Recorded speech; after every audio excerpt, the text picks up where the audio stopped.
आपल्याला देहू आणि पंढरी अशी दोन्ही क्षेत्र घडली जातात आणि तिथे एक शिळा मंदिर आहे. शिळा मंदिर म्हणजे असं की ज्या वेळेला रामेश्वर भट्टांनी इंद्रायणीच्या डोहामध्ये ग्रंथ बुडवले त्या ठिकाणीतनं एक मैलावरती यावं, परंतु तिथले शिळा, त्या शिळेवरती तुकाराम महाराजांनी 13 दिवस पोषण केलं आणि 13 दिवसानंतर जे ग्रंथ कोरलेच्या कोरले वरती आले ते ग्रंथ आणि त्या शिळेची स्थापना मोठ्या मंदिरामध्ये केलेली आहे.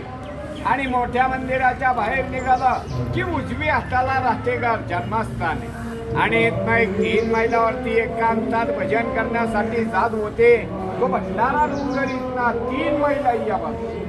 आणि हे म्हणजे तुकाराम महाराजांचं वैकुंठ स्थान. त्यांनी समाधी वगैरे काही घेतलेलं नाहीये, देहासहित वैकुंठाला गेलेत आणि वैकुंठावरना 3 वेळा परत आले.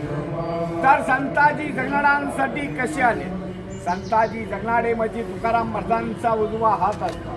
त्यांनी तुकाराम महाराजांच्याकडनं वचन घेतलेलं असतं. वचन असं घेतलेलं असतं की तुम्ही वैकुंठाला गेले तर मी तुमची सेवा करू आणि वाघाहून जर मी वारलो तर माझ्या दियाला मुखमाती करायला तुम्हाला यावं लागेल. वाघाहून ते वारले जातात. त्यानंतर तिथले गावकरी म्हणजे 5 ते 6 मैल ज्यांचं गाव आहे सुदुम्र म्हणून, तर तिथले गावकरी खड्डा वगैरे खणतात, प्रेत करायचा प्रयत्न करतात. प्रेत काय काढले जात या पूर्वी ज्या वेळेला तुकाराम महाराज वैकुंठावरना खाली येतात आणि एक बंजारभर माती लागतात त्याच वेळेस ते प्रेत काढले जातात. तसेच ते निळोंबर आहे.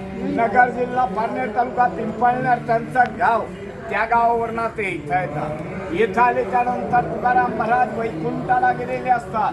तर त्यांचं असं म्हणणं असतं तुकाराम महाराज वैकुंठावरनं खाली येतात, संताजी जगनाड्यांसाठी येतात, तर माझ्यासाठी काही होऊ शकत नाहीये, मी त्यांचा शिष्य आहे म्हणून ते या झाडाखाली बसून 42 दिवस उपोषण करतात.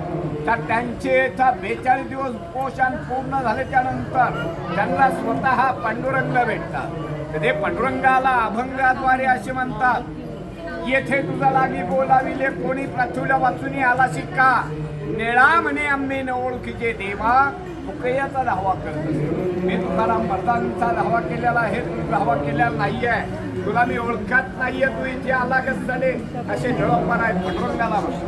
नंतर पांडुरंगाला प्रश्न पडतो तुकाराम महाराजांना